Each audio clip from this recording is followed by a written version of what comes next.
Okay, this is the Stellar of Amosi. Now I'm going to explain to you who the Jews are. The Jews are the Nubians mixed with the Hyksos. You see, the Hyksos adopted a deity. It was an Asiatic deity known as Set. And that was one of their main deities, as well as the Baphomet. So you had the white devils who mixed with the Nubians,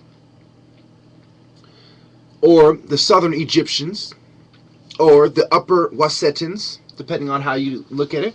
Now, you have to understand that either the Jews more resemble the Nubians, or they're not Hyksos at all.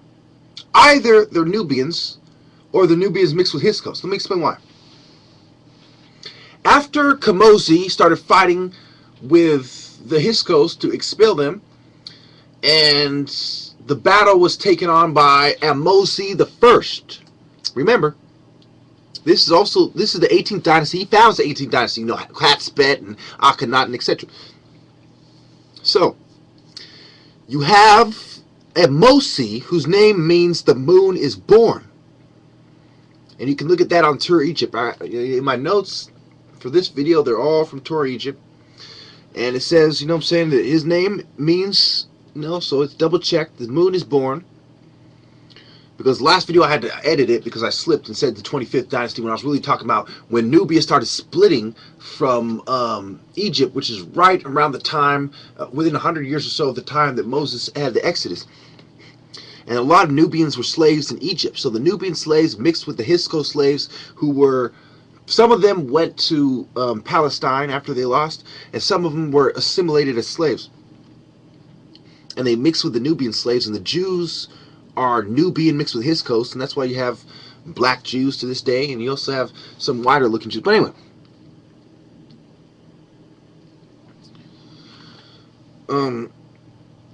also, remember I talked about how Tutmosis the first, second, third, just like you have Akhenaten, Amenhotep the first, second, third, fourth in this dynasty. And there's some important people, you know, that a lot of these people died young, like Merit Amun, Tyre, Satamun, Saper, Samen, Ahotep, etc. There's a lot of important people. Okay, besides Ahotep, all those people died at a young age, and Ahotep would go on to be the queen, and it was the third daughter of Amosi. But the problem is that a lot of them had died before they even had a chance to challenge him. And that's why, you know, Cleopatra, and you have you know, you have the whole deal with and you the deal with the princess and the Hittite princess and that whole mess, and you know, there's a lot of conspiracy going on around this time period, all the way up to Cleopatra, is where people are worried about who's going to succeed them, and they start plotting with other people, and it becomes a globalist plot of secret societies to usurp the power of Egypt and to pass it on to the scum, which is what ends up happening. So what you see is that the Jews are Nubian people who were mixed with some of the remnants of the Hyksos, but the proof that the Nubians dominated the scene was that the Hyksos, the proof that the Nubians dominated the scene is that the Hyksos didn't travel their deity. When they made Israel, it was called Isis, Ra, and Elohim. So the Canaanite, the Hyksos people who were fighting with the Jews when they migrated into the Middle East were related to the Jews, but it wasn't the same. Remember, even Moses takes a Cushite wife. And I talk about that in a lot of my videos about how they punished Miriam and Aaron, etc. So, and how the staff comes into play, and how the magicians have their own magic, and they're able to turn the staff into snake, their staffs into snake as well, and they're able to mimic some of the miracles as well. And so when we talk about what's going on here during this time period, you know, is you have the time period of Hammurabi's Code, and you have the 18th and 19th dynasty.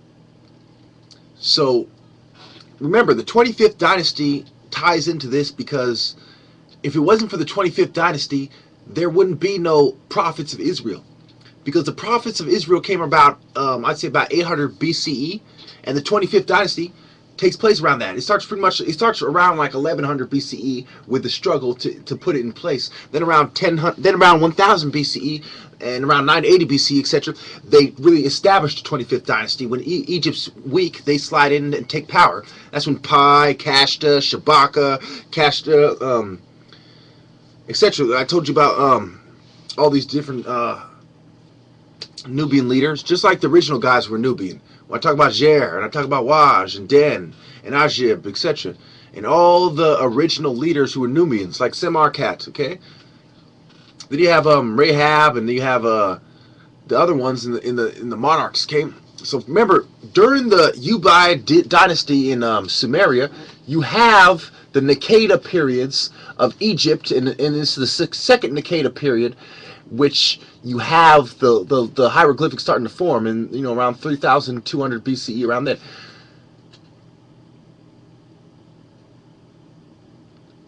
Okay, and also, I showed you the Naqada. One of my rap songs, I show you the Naqada goddess versus the Nubian goddess versus the Egyptian goddess, and I show you how it's the same things, the same religion. So what happened is the people who championed the religion of Set, the devils, were in charge of Egypt for a while. Then Amosi and Kamosi expelled them, and within 5 dynasties, or within 700 years, within 400 years, they have the Nubians are coming into power, all the way till the prophets are exiled in Babylon. So why were the prophets exiled in Babylon? Because the Babylonian dynasties and the foreign dynasties like the Persians are starting to come into play, around 575 and 525 BCE. Okay? So when the Jews returned and the temple was rebuilt in 515, what's going on? You're having a period of kind of enlightenment in Europe. In Greece. You have the Greek occupation in 325 and Aristotle's in 350. So understand that it's the Greek schools of thought that are being mixed in with the Jewish ideology that came from Egyptian schools of thought, which came from the Nubian schools of thought. So the source of all these religions is Nubian. The source of the bloodline of the slaves who were the Jews for 400 years, from 1580 BCE to 1200 BCE around, or 1180 BCE around, when Moses had the Exodus, so around 400 years, just like the Bible said, evolved from dust. The only difference is you have to include Africa into the empire of Babylon. You have to call Africa the Garden of Eden. You have to call Nambia and Northeast Africa, Ethiopia, Kenya. You have to call that the Garden of Eden. Because if you don't, then you got it all wrong. And when you talk about the axe, even the symbol of a fascist symbol, what is a fasci? A fasci is an axe with a bunch of sticks bundled together so you have a stronger handle. And who had the axe? The Egyptians. Moses' battle axe. Who had the staff? The Egyptians. What's the relevance between Moses using the staff and turning into a snake? Is that they used the staff to conquer the snake in the temple of Apopis or Apep. So you understand that it starts with the Nubians. It doesn't just start in Egypt. It starts with the sub-Saharan African people who lived in the southern, Sudan, Somalia, Ethiopia, the white and the blue Nile. We're talking about Uganda, Ethiopia, Central African Republic, Cameroon. It starts with those guys. The knowledge migrates up through the Nile. The people in the Nile Delta who worship Set team up with the Canaanites and the Jews, and when they have their exodus, they've mixed in with enough of the Nubians to have enough of the ancient Nubian knowledge to fool people that God is on their side. And when God starts talking to them, what does he say? He says, I am the God who took the Jews out of Egypt. I'm the God who saved you from these people, those people, let you beat these people, let you take this land, who helped you escape the Egyptians' wrath, etc., etc. So what is he talking about? He's talking about the Pharaoh who embodies one God is arguing with another temple, with the servant of a high priest of another temple within Egypt, and it comes to a head when their magicians, when their servants, when their temple the temple keepers start arguing amongst each other over whose magic is best, who has embodied the Spirit of God the best. And it comes to a head when the Jews leave and they rejoin the Canaanites or the Hyksos or the Palestinians who had left during the battles that led up to their expulsion in the 15th dynasty in about 1580 BCE. So, what are we talking about here? We're talking about the 25th dynasty. We're talking about the 18th dynasty. We're talking about without the 18th dynasty, the 19th dynasty, the 20th dynasty, the 21st dynasty, the 22nd, 3rd, 4th, 5th, you have no Israel. And if you had no Israel, you had no Bible. Okay? Now, look at the time of Joseph and Jacob. Where was Joseph thrown into? A well. Where did he go to?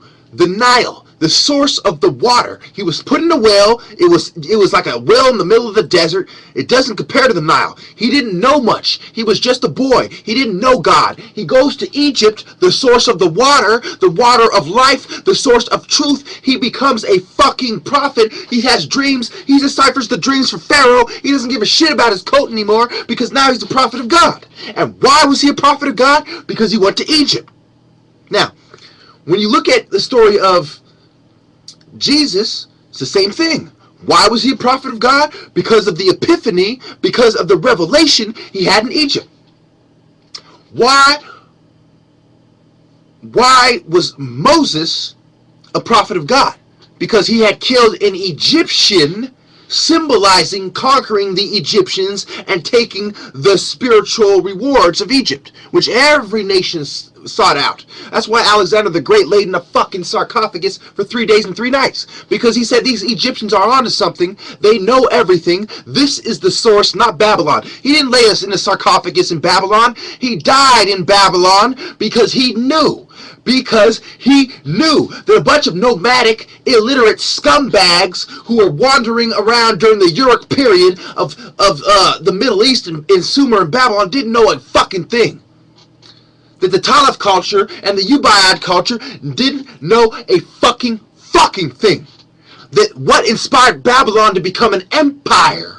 Later, afterwards, Sargon. When was Sargon? 2250 BCE. When was Egypt? 3200 BCE. So you're telling me that a bunch of nomadic fucking Sumerians compare to the first dynasty of Egypt and the first 5 in the Old Kingdom when you have huge fucking pyramids? I rest my fucking case.